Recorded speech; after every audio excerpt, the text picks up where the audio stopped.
Good evening, everyone, and welcome to Plug Into Tulane. Tonight, we're going to discuss the return to college sports. We have a very exciting panel. My name is Dr. Greg Stewart, School of Medicine, Department of Orthopedics, and co-director and co-founder of the Center for Sport. With me tonight is Troy Dannen, Director of Athletics. In the fall of 2020, Troy starts on his fifth full academic year as Tulane University's Ben Weiner Director of Athletics. Since being named Director of Athletics, Dannen has reinvigorated the Green Wave Athletics program with the hiring of 9 head coaches: football, men's basketball, baseball, beach volleyball, golf, sailing, swimming and diving, women's tennis, and volleyball, while also revamping the department's senior management team, increasing fundraising, and enhancing the student-athlete experience. Through his leadership, Dannen has elevated the profile of Tulane athletics from local, regional, and national standpoints. Over the past 4 years, Tulane athletics has seen 27 All-Americans, 74 All-American Athletic Conference recipients, 12 conference champions, and Green Wave teams have earned 21 trips to the postseason. Also with us tonight is Jay Cicero, President, CEO of Greater New Orleans Sports Foundation. Jay Cicero started at the Greater New Orleans Sports Foundation in 1990 and has served as the president and CEO since 1997. During his tenure, he served in numerous senior leadership roles, including as the executive director of the 2002, 2013, and 2024 New Orleans Super Bowl host committees, and the 2008, 2014, and 2017 NBA All-Star Game host committees, as well as serving on the executive committees of 4 NCAA men's Final Fours, 4 NCAA women's Final Fours, 19 New Orleans Bowls, 2 WrestleManias, and the College Football Championship game.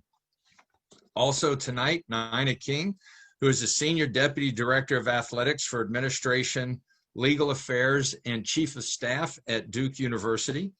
Ncaa joined Duke Athletics in September of 2008, where she facilitates daily operation and oversight of the athletic department, human resource operation, recreation and physical education program, and all legal matters, including the development and execution of department contracts, while serving as the liaison to the University Legal Counsel Office.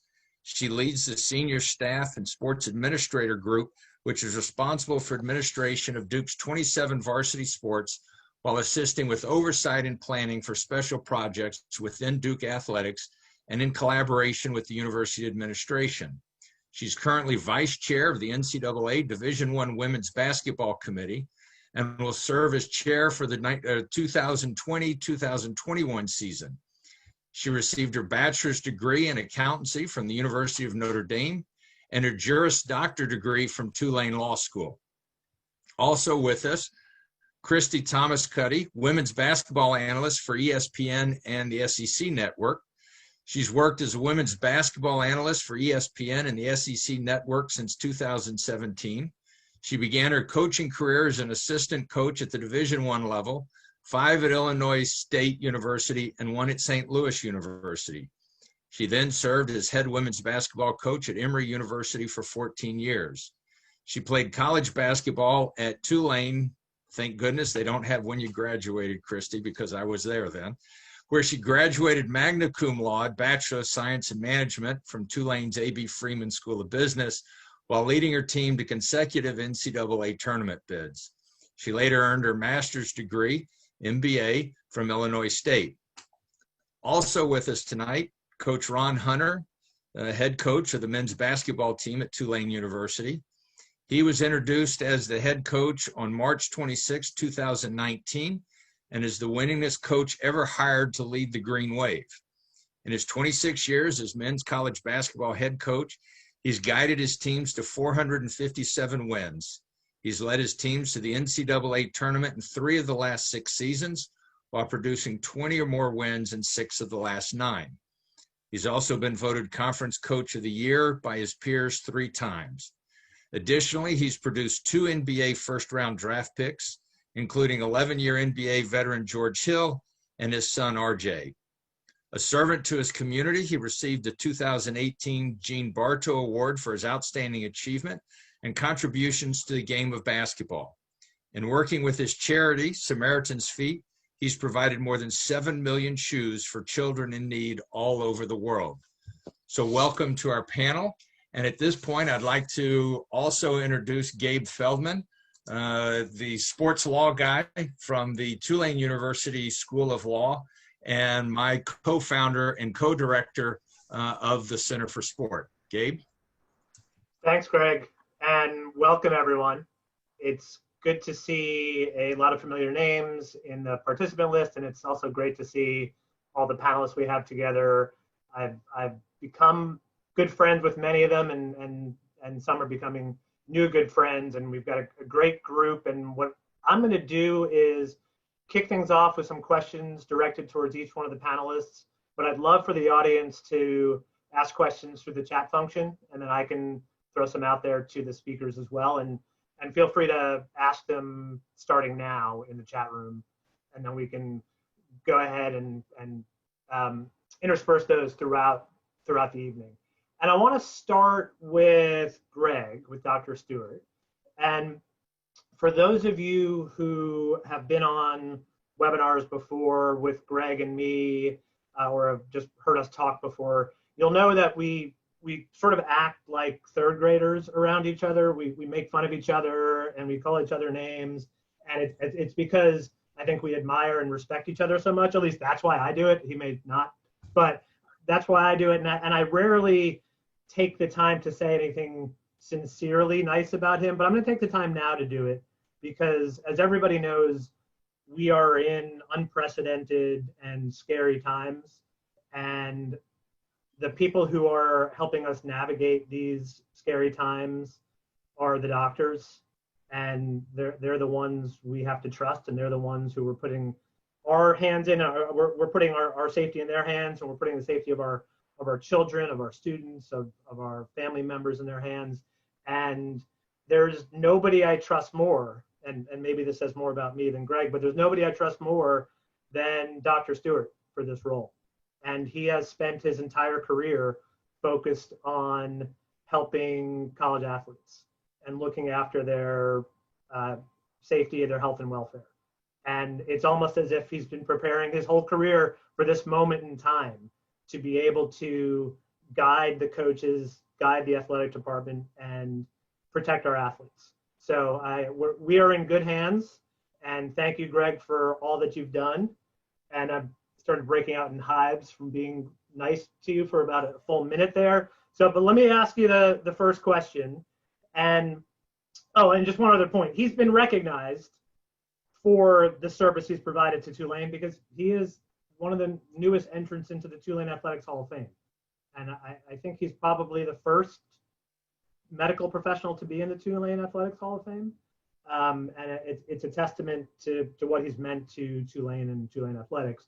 So with all of that said, Greg, can you give us an update on where things stand with Tulane athletics from the medical perspective, and where things stand from the conference perspective, given your role as the head of the American Athletic Conference Committee on COVID and COVID protocols, and just maybe contrast it, if you can, to what the other conferences who have decided to shut down are doing, and tell us how and why you're going to make sure that we're able to play football and the other sports safely this fall.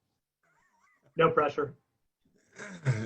Is that why you said nice things about me? Because you knew you were going to ask that kind of a question. So part of what we've been trying to do is create an environment that is safe for the student athletes primarily, and then for the coaches and staff and everyone else that will participate in the events. It starts with practice, and I'll tell you that, and not just because Troy is on the call, but with our director of athletics and our president have been incredibly supportive of what we've been trying to do. and understand the importance of sport and competition and why so many people have come here. Having said that, we are doing and have been from the beginning probably some of the most aggressive testing in the country. Everyone else has kind of caught up to us now from an athletic standpoint, but we've set the building up so that people can only come in one way. Coach Hunter is incredibly appreciative of the fact that I make him walk all the way past his office to come into Wilson in order to go in under the stadium back to his office. But that's how he gets in. There's one way in, so that they all have their temperatures taken. If it's their day to get swabbed and tested, they get tested. We've spent a lot of time and effort on some of the operational issues with regard to keeping people away from the student athletes when they're on the sideline, talking about masking, talking about social distancing. And while we talk about social distancing and football, it almost seems like it doesn't make a whole lot of sense that we're going to stand 6 feet apart on the sideline and then hand people a football and they're all going to run into each other. But that's part of the testing protocols. We're testing 3 times a week. We'll test within 2 days of a game. We'll test in the middle of the week, and then we'll test again before we go to the hotel or travel on the plane, so that we are as certain as possible that everyone is negative. And that's all across the conference. I think some of the difference, especially with the Pac-12, is that they were really in a different area. Their footprint for their conference was in an area such that some of the schools weren't even being allowed to practice and certainly couldn't go indoors to practice. So they made decisions based on the environment and where people were located. And I think that's where some of the change is, even with the Big Ten at some level.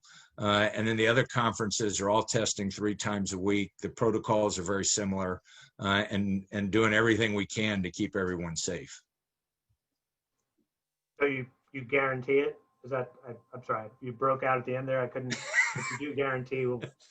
So, but I think on that is, I do think, in that, college athletics and college football is going to be closer to Major League Baseball than it is to the NBA, because there's not a true bubble. The student athletes, the general students are back on campus, and you're seeing spikes in cases in universities all across the country, some of which have actually pivoted and closed. So we're closer to Major League Baseball and liable to see some positives and maybe even some game postponements.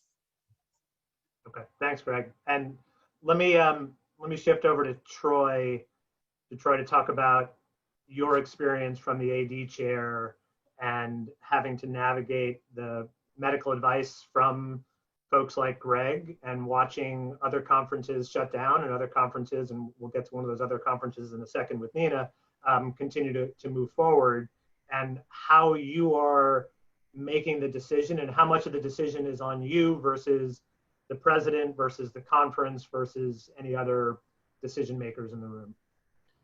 Well, one of the very first pages of the Constitution of the NCAA says all medical matters are not the control of the athletic director or the coach or the president. It's the team physician. So, from that standpoint, I think, we're wired to make sure that the right people are making the medical decisions. And, not to steal from what you said earlier, but Greg has been remarkable. I'm not sure institutionally how I could have led a department without having someone like Greg alongside, because it seems like every decision we make on every topic has a medical component to it now, maybe a component that we never ever considered before. So Greg and I probably maybe 5-10 times a day are talking now. So how do we integrate and make sure we're doing everything in a safe way every action that we take. But at the league level, that we've all reinvented ourselves, reinvented what it is we do. Again, thinking of the health and safety has always been foremost in everything that we've done, but we've kind of had a model that we followed forever and ever, and we've reinvented that model. March 13th is the date that this all shut down and everybody left, and our first football game is August 12th. That's 1 day shy of 6 months. So in 6 months, we had to reinvent the wheel, if you will, how we did it. And so, with the docs and not just Greg, but the docs at every school in our league, we brought in outside cardiologists, outside epidemiologists to give us guidance and advice. Similar to what the other leagues had. The leagues have not done a good job probably of sharing. I think some leagues have determined medical information was proprietary, and I don't think that's been a good outcome in this. But through Doc's leadership, we've been able to get medical folks together that are talking to all the leagues, and I think we're all on the same page going forward. I feel it's nice to be at Tulane because we have one of the best sports law programs in the country. We have one of the best sports medicine programs in the country, led by the two of you. I'm the Holiday Inn Express guy. I'm half lawyer by day, half doctor by night, and luckily I've got the two of you beside me because that's how this job has evolved in the last 6 months. Thanks, Troy. I would say it's the best sports law program. I don't think I can say one of the best, but let's go to Ncaa. And Ncaa, in your role at Duke, and you're a lawyer, not a doctor, but you're like Troy, having to rely on the advice of medical personnel, and like here at Tulane, the head of the ACC's COVID committee is a Duke professor, a doctor at Duke. And I want to ask you first about the COVID response and moving forward with fall sports as, again, other conferences are or have shut down. And then also your neighbor down the road that we like to, as I'm a Duke alum, we like to make fun of UNC when we can. But UNC dealing obviously with a very serious issue where they had an outbreak among their student body, and they've shut down their in-person classes, so they've gone almost entirely remote, but they're continuing to go on with football. And I'm curious if those discussions have come up on Duke's campus, and whether what happened at UNC has changed the equation at all in terms of the football season proceeding. Sure. Well, similar to Troy, I think the first thing for all of us to do is recognize, admit we're not doctors, and we're going to listen to the doctor's advice. We're not making the decisions without the doctors at the table, without all of the information possible that we could get. So our medical advisory person that chairs the ACC medical advisory group has been so helpful, and really we've relied on him every step of the way, along with our operations folks within athletics. So it's been great collaboration here on campus, and we also had an opportunity to partner with student affairs folks on campus and the folks that are on the ground bringing the students, the non-student athletes, back to campus. And so it really has been a collaborative approach in how do we do this in the safest way possible, because our student athletes are students. And so, we're trying to kind of create the Duke bubble here for all of the roughly 3,000 students that are on campus. Campus just brought back freshmen and sophomores for this semester. So kind of creating the Duke bubble, if you will, and protecting all of our students. Of course, we've been watching what's going on down the street at both State and Carolina, not picking weeds in anyone else's garden. And I know that it's been a tough go for both of those institutions. They both have had outbreaks that have been publicized, I think we've handled the testing a little bit differently, and we've been fortunate, and our students have really been paying attention to all of the mitigation protocols that we've been put in place, and knock on wood, we haven't had any issues here at Duke. So, but you know, we're in constant communication with those folks as well. I mean, we all are in the same area, and you know, local government regulations apply to all of us the same way, and so we're talking to our colleagues at those other institutions as well. Thanks, Nina. Let's go to Jay. And Jay, I think for the folks who don't necessarily know what you do, what your organization does, if you could talk about it in the context of the women's Final Four, and Nina was obviously very much involved in that, and she can chime in on that as well. But the cancellation of the women's Final Four and how that decision was made and the impact it had on the city, on your job, and what it means for potential future Final Fours, and just what it means for your business. Well, thank you, Gabe. Sports Foundation is about 32 years old now. Our mission is to bid upon and manage sporting events in the city that bring economic impact, media exposure, and business in general to the city. Some of them range from smaller events up to the Super Bowl. And so we are in charge of not only bidding upon, but we manage these events. So it's our job to go fundraise on behalf of the events, to pay for all the expenses that we commit to in a bid, as well as to operationally execute every aspect of a bid.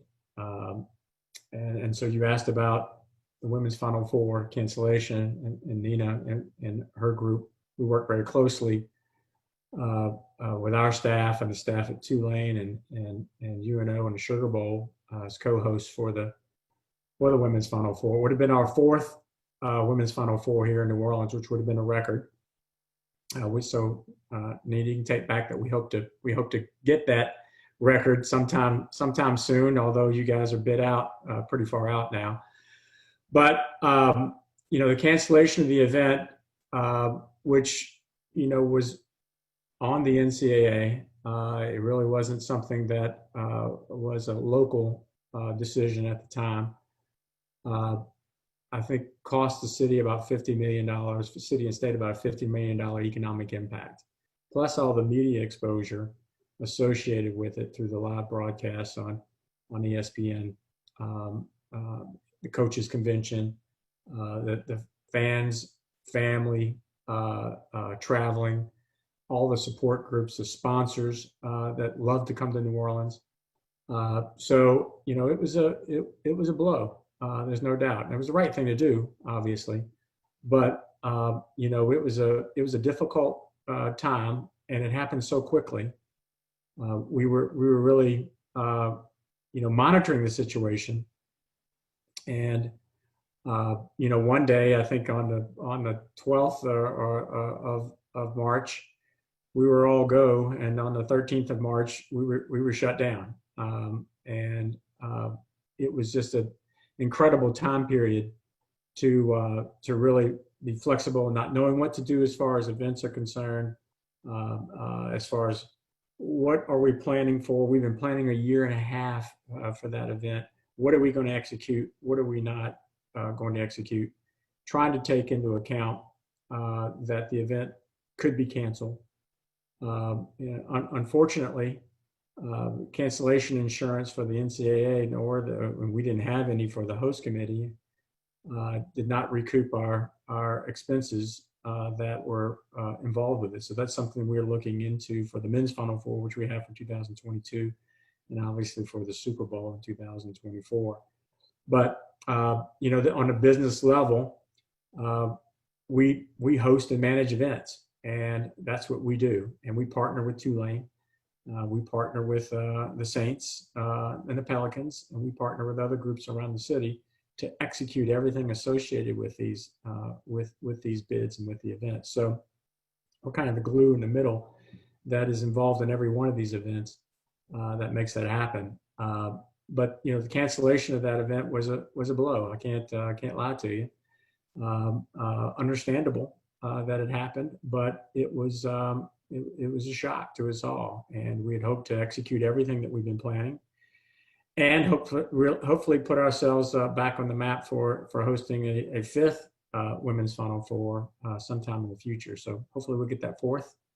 Nina, maybe you can help us out a little bit there with that. But it was a interesting time. I think all of our staffs together were really prepared to pull off, and that we had 600 or 700 volunteers lined up to really work all the events. But it has grown. That event has grown tremendously since we last hosted it in 2013. So we were really looking forward to executing everything associated with it. Thanks, Jay. And it sounds like, I've been taking notes, but it sounds like Dr. Stewart has guaranteed that we'll have a safe football season, and that Nina has guaranteed that the women's Final Four will come back to New Orleans in 2025. So this webinar is all about guarantees. That's right. It's been a productive call already. Okay, speaking of the uncertainty and on and off and not knowing what's going on and reacting to news that is unfolding every minute, many of us were probably watching or turned on the NBA game the night it was canceled, and had to listen to the announcers react to this world-changing unfolding of events. And it reminded me of the old days when something major would happen and everybody's watching the same broadcast, and the news broadcaster is having to deal with these things live and internalize it and be calm and try to explain what's going on to this country while they're probably panicking internally, but they don't want to show the panic. And so, Christy, you are in the middle of all of this. You are scheduled to announce multiple games that are going to be broadcast on ESPN. And as I understand it, you're on a plane with your phone off while the news is breaking that the games you're going to cover may be canceled.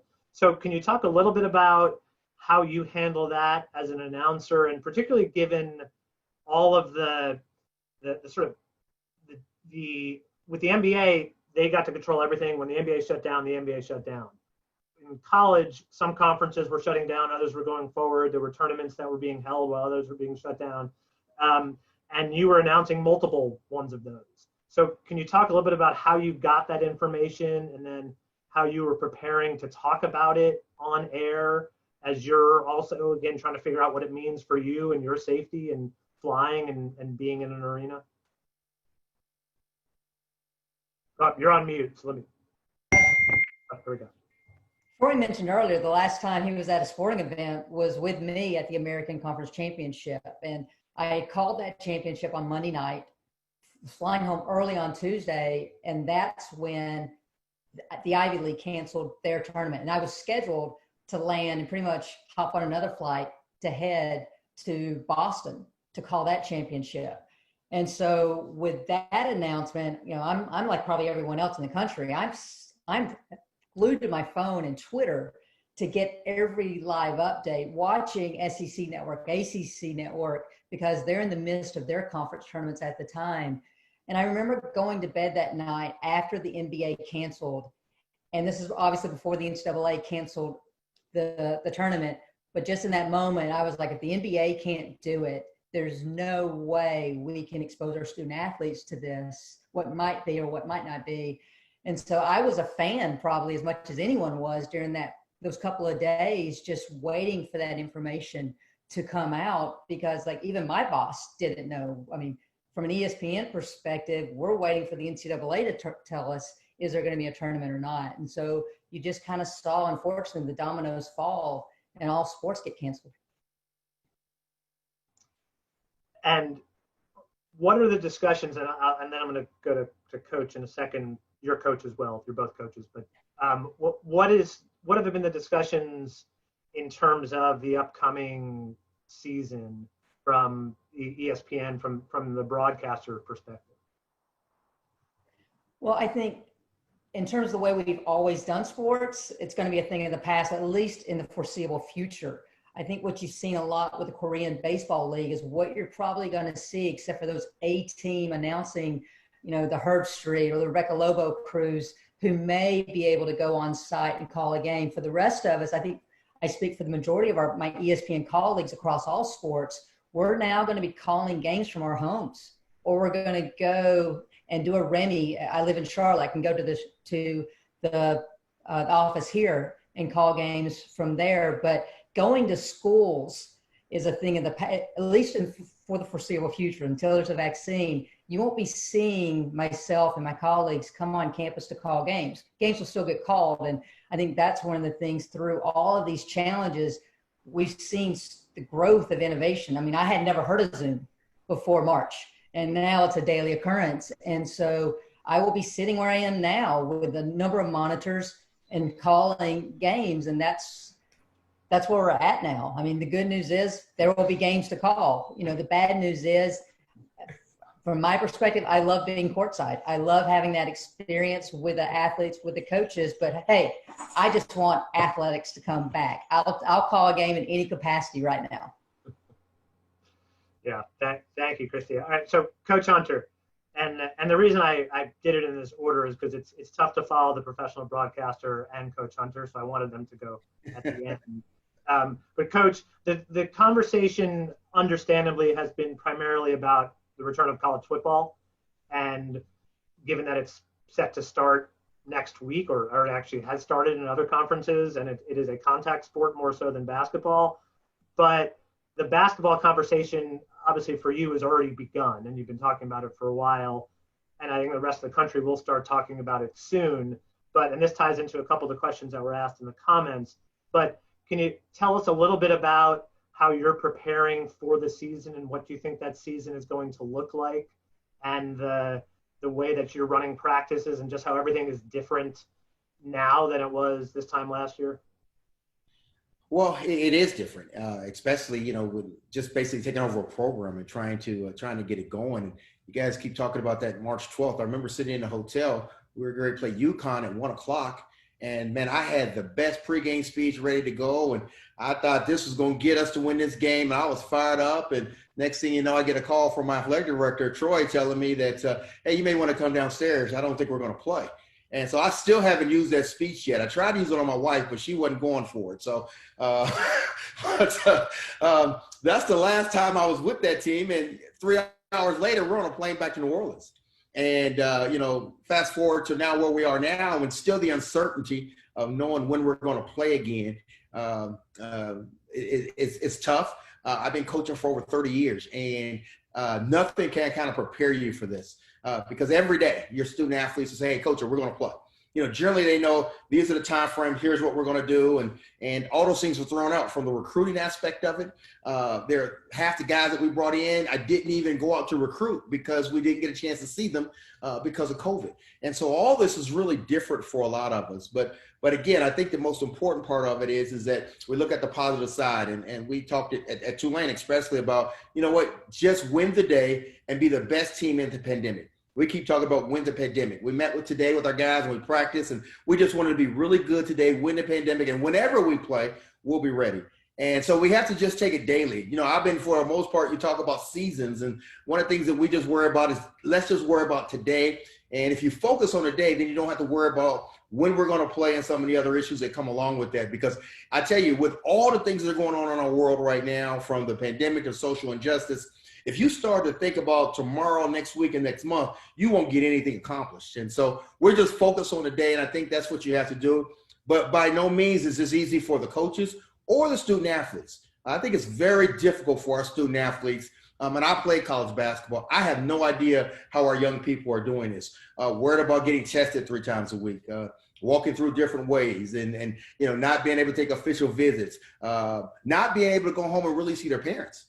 We keep them in this bubble, and some kids, they're 2 or 3 hours away, and they want to go home for Labor Day and see mom and dad, and really can't do it. And so it's really, really tough for our student athletes, and I feel for them, but it's just the times that we live in right now. Thanks, Coach. Let me throw this out there to whoever wants to jump in on this, because at least a few of you probably have some thoughts on this. And this is in response to Regine's question. Larry and a couple of others have asked about the overall impact on the economics of athletic departments and of institutions and the NCAA. And we've already seen with Stanford and Iowa cuts to Olympic sports. And we've seen an opportunity for every institution in the country, whether it's college athletics or not, to reevaluate how they spend money and where they prioritize things and how they prioritize them. What is the lasting impact do you think this will have on college sports? And I know it's part of that might depend on whether we have a college basketball tournament in March and whether we have a full football season in the fall. But based on what we know now, and I'll ask for predictions later, but what do you think is the longer term impact in terms of the economics of college sports and at your particular institutions, or just the structure of the NCAA going forward? I'll start with a word. I think it's been revealed that our model is not sustainable. And, you know, this is not just an athletics question, it's a higher ed question. You know, people like to look at athletic spending and say this budget's that much and that budget's that much, but it is a small sliver in most places of an entire institution's budget. A lot of public institutions rely upon state funding, and we know what's happened to tax revenues during the pandemic. So I think the whole financial model of higher ed is going to change and has to change and has to evolve if it is going to be sustained. And then you take that to the athletics piece in particular. And Gabe, you said it right. We do have to reprioritize how we spend. There's been a lot of push and a lot of changes in the last 5 to 10 years of emphasis on money spent to specifically impact the interests of the student athlete. Whether it's, you know, we now are going to have 3 mental health coordinators. When I came to Tulane, we had 0. We've opened a training, just the resource for students. We're going to have to continue to spend that way.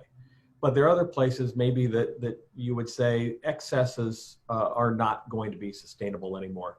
I think another piece is you look at, we have a lot of places running on $150 million budgets with $3 million in reserves.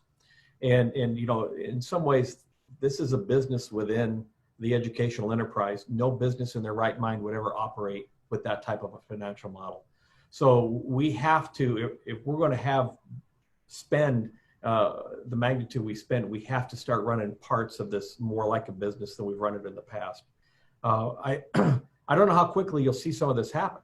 A lot of coaching contracts where a lot of our big expenses are 5-6 years, and you know, some of those costs are tied for quite a while. People have reduced sports, but frankly, reducing Olympic sports in a $100 million loss situation to save $5 million doesn't get you very far.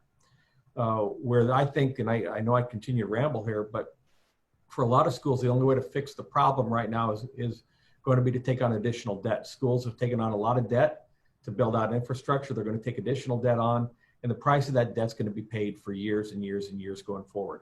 So, you know, even if revenues grow, and we hope fans come back in the stands. This is the first time we've ever given fans a real reason not to come.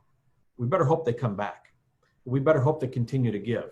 And we better hope revenues continue to grow, because we're going to take on more debt to pay off the price of maybe the management practices we've had of old. Nina, any thoughts from Duke's perspective? You know, I think Troy put it really well. I will say, in terms of cutting sports, we have seen an alarming number of schools cut sports here in the past 6 months. I think I read something over 100 teams have been cut. And that's never easy. Those decisions are really difficult, impact a lot of lives, student athletes, coaches, staff. And it's hardly they hardly stick. I mean, in the past few years, we've seen where schools have cut sports, and then there's fundraising drives and alumni outcry to bring them back. And in a lot of cases, they do come back.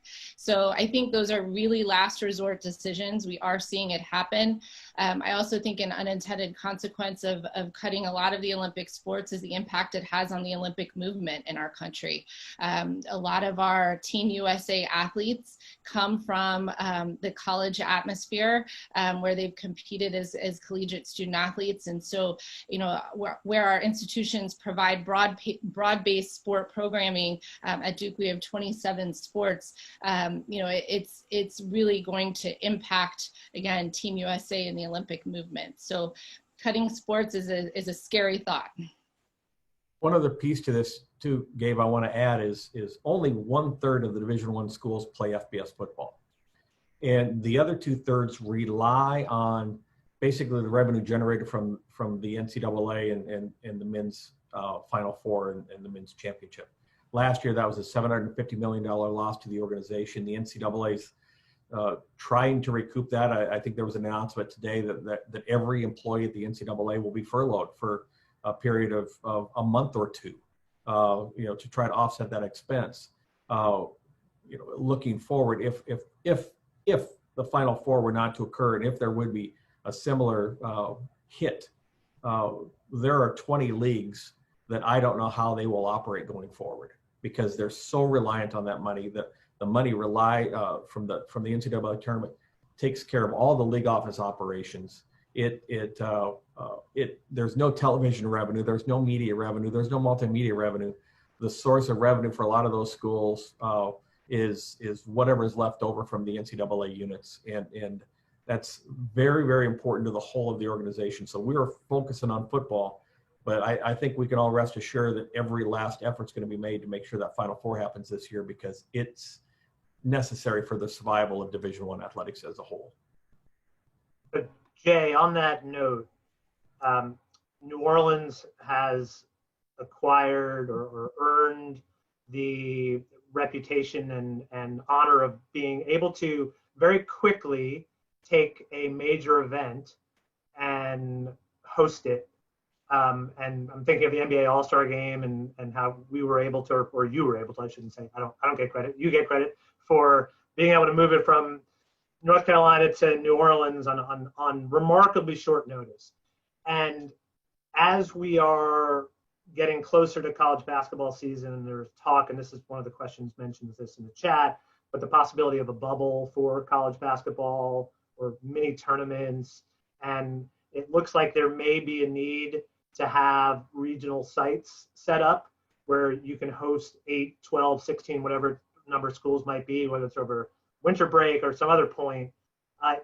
Are you now thinking about how to present the arena or the dome or both as venues for that? And then more broadly, are you now including COVID protocols as part of the pitch? I mean, we hope that this will just be a 1-year thing, but in the event that we're still dealing with this 2-3 years down the road, is it now we have one-way exits and entryways, and we can space people out as they're waiting to get into the facility? Is that part of what you're working on, or are you just saying we've got to hope that the business as usual returns in a year or two?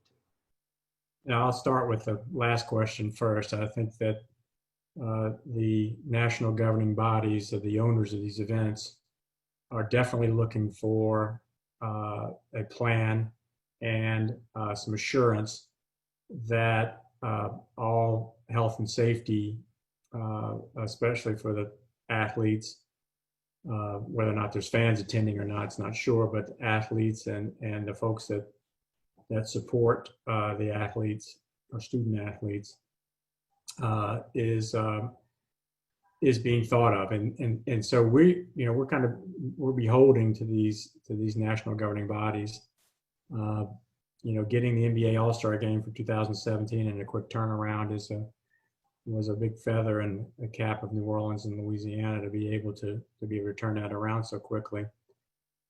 This summer, or earlier this summer, we actually did place I wouldn't say it's a bid, but we had numerous conversations with the NBA about hosting their bubble in New Orleans, and had a great plan put forth. So, you know, we know we can do something very quickly, and have that plan that from the NBA that's either whittled down for a smaller event, or can be ramped up depending on the number of teams and the amount of time they're here.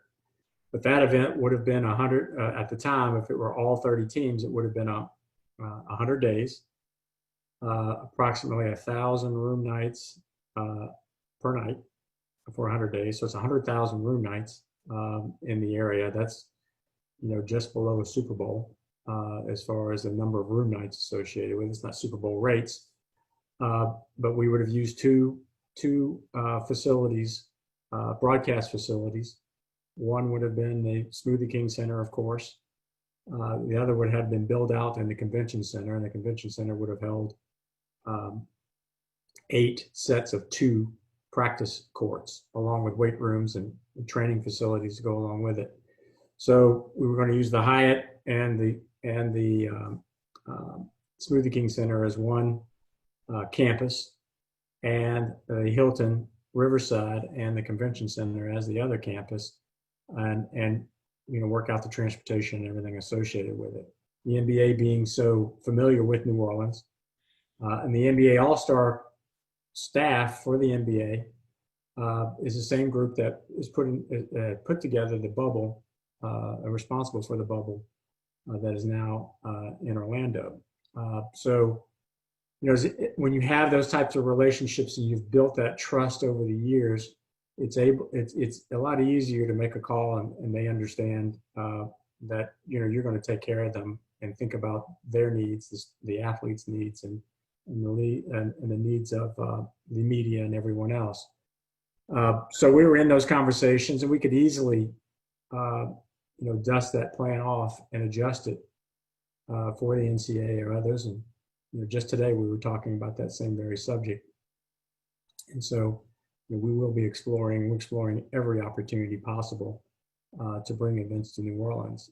But yes, they have to be, the safety is first and foremost, and they have to know that we're going to work closely with them on whatever protocols they may have, depending on what the logistics are and who will be here for those events. Thanks, Jay. And let me do a slight detour briefly away from medical issues, and then I'll come back to them with Greg. But I always like to think if there's something really bad going on, then that's the only bad thing going on. But unfortunately, that's not the way the world works. And in the middle of a pandemic, we've had obviously these significant racial justice issues and social justice issues. And we have seen athletes at all levels use their voice, use their platform to address these issues. And there's been obviously a lot of talk about what happened in the NBA, but there's also been a lot of discussion at the college level. And we've seen athletes coming together to ask for a lot of different things recently, and whether it's the Pac-12 or the Big Ten or any number of groups of players, and putting aside the health and safety issues that they're asking about, which we'll get back to with Greg in a second. But I want to start with Christy on this. And Christy, if you could fast forward, and then I'll ask Ron, you to chime in on this as well, to put your player hat on when you were playing. If you were playing today, what you would be thinking about in terms of the social justice issues and how you might use your platform today, and the pressures that are put on college athletes that, 1, they're young, 2, they're impressionable, 3, they're getting advice from lots of different people, 4, they have short careers, 5, they want to turn pro, most of them, and 6, they're worried about being criticized for making statements. So accepting that some of those exist for most athletes, young athletes, how would you handle it today, Christy, if you were a player, in terms of speaking up about social justice issues? Well, I think first and foremost, these student athletes are speaking up because it's more about their lives, their livelihood, their family, their friends. And so, that's what's so great about our country, is that you have a voice. And I think it's wonderful to see these student athletes using this voice to further this cause, to further this movement. I think it's wonderful, because what it's doing in my mind, and again, I'm just here in Charlotte, but I'm reading from everywhere, is it's making everyone think. And that is always a great thing, because when you start to think, when you start to question how you act, only good can come from that. And so what I would do, again, we didn't have social media. We didn't have any of these things when we go back 26, 27 years ago. But for me, it would be to ask questions I'd start with my teammates. I'd start with my coaches, to ask those questions, to get the different perspectives. And that's why I believe in sport. I always have. It crosses socioeconomic, it crosses religion, it crosses obviously ethnicities, because the common goal is to play and to win. Well, the only way to do that, and Coach Hunter can speak to this piece, is that you got to know your teammates, and not just where you want to deliver the ball, but what really motivates this individual. What has their background been like? Why do they respond the way they do? And that's why I do think there's some great things to come. We have a long way to go, obviously, in this country, as we're seeing it throughout. But I do think the number one thing is to ask those questions of one another and not to assume. Thanks, Christy. And Coach Hunter, both from your perspective as a player, but also now as a coach, dealing with players who are dealing with these issues every minute. So I'd love to hear both of your perspectives on that. Yeah, as I said before, these are unique times that we're in. And I had a conversation the other day with George Hill, who played for me. And I was so proud of how George Hill used his voice in the bowl.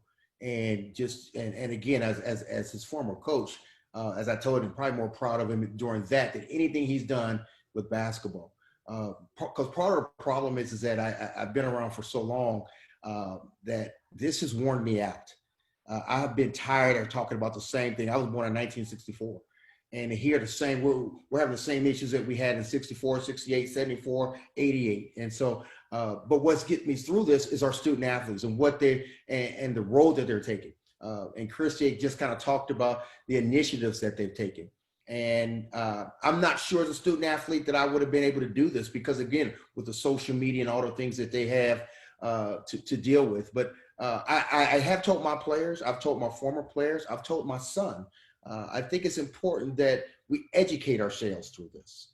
I think it's really important, because there's one thing to protest. There's one team that have an opinion about it, but make sure that you educate yourself. And I think part of my job as a coach or a coach that's been through some things is that to help them through this. A few years ago, I had my team sit down and talk to John Lewis, and had John Lewis explain to them what this movement is really about. In 2 weeks, I'm having Ambassador Young from Atlanta talk to our young people about what this is really about. So part of what I'm supposed to do on my platform is to make sure that my 18, 19, and 20-year-olds understand what a lot of people had gone through. Because there's a lot of people out there processing and not even understanding what Juneteenth meant, or not even knowing who John Lewis is. And so it's important that we educate ourselves and know exactly what we're doing in this regards. And so I've been proud of our kids for doing that. But again, as a coach, I think, and as a Black man, to be honest with you, I think it's important for me to educate the young people to make sure that they understand that the things that we had to go through before, that their children won't have to do this in about 20 years. That we can say we won't have to worry about the police brutality and some of the racism and some of the things that are going on. Thanks, Coach. And that's really well said. And as a professor and educator, we like to think of these times as teaching moments, try to turn everything into a teaching moment. I feel like we have enough teaching moments for a while now. We can start getting things back to normal. And but I'm glad to hear that perspective. And so let me in the last few minutes here go back to Greg. And there were a couple of questions in the chat that I want to ask. And one is specifically about myocarditis, and it seemed as if it very quickly became the number one concern, or it became a bigger concern with the Big Ten's decision. And if you can talk a little bit about the issues with myocarditis and any other of the potential, I don't know if you would call them side effects or complications that would occur. And my understanding, which is very limited in this area, is that myocarditis is not a new issue. We've known about this as a complication for a long time. And maybe that was the reason the Big Ten canceled, maybe it wasn't. But talk about that a little bit. And then also, as one of the chat question asks, two of the Tulane's opponents are out of conference. So this is Joseph Shorter's question. And how do you handle playing opponents who may not be following the same protocols as our conference? I'll start with that one because it's easier. They have to follow our protocols. That's the understanding. We share the protocols with them. Even this Friday morning with Memphis and SMU playing on Saturday, the medical advisory group will get together on a phone call and look at what's going on in the communities, at the schools, on the teams, and everything else to kind of do a go or no go on the game. So we're expecting other conferences to live up to our expectations. As if we were going to other conferences, if those were more strict, we would be expected to live up to that. The myocarditis was very interesting. You know, the coronavirus, COVID-19, is not the only virus that causes myocarditis, which is inflammation of the muscle of the heart. And what we've known this from other viruses.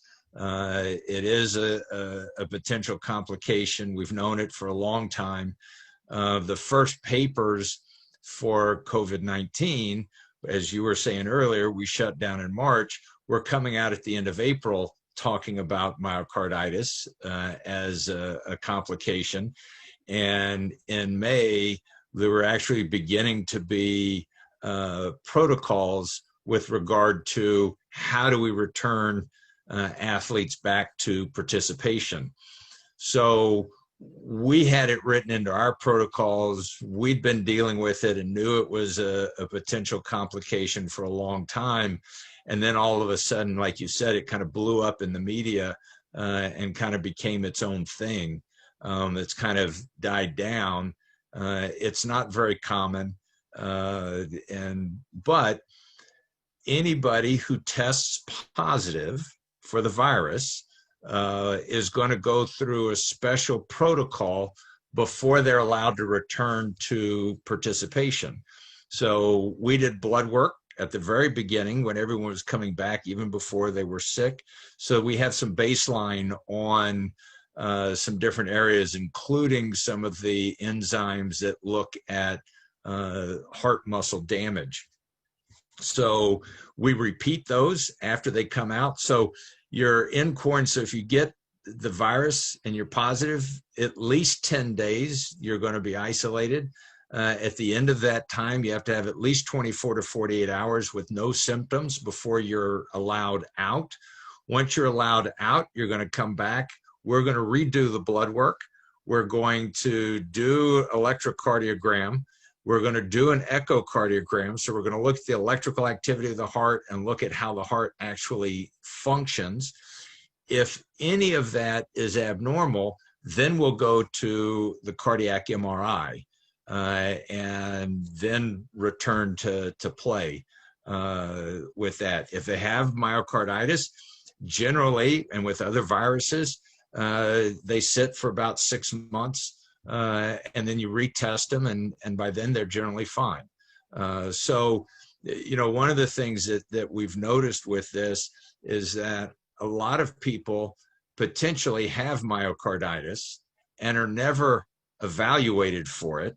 And even in the Big Ten, the reason they knew those student athletes had myocarditis was because they were student athletes and returning to participation, and these protocols were in place. So I'm sure there's a lot of people who have developed myocarditis and may never realize that they had it. Okay, thanks, Greg. And we've got, I think, a minute left. So 20 seconds each. Everybody's crystal ball has been shattered and thrown into the sea, so I don't expect any certainty in these predictions, but best guess of what happens in college sports in the next year? You've got 20 seconds each, starting with Troy. Of course, starting with Troy. You've already used 5 seconds. We just met with all of our student athletes. We told them this is normal.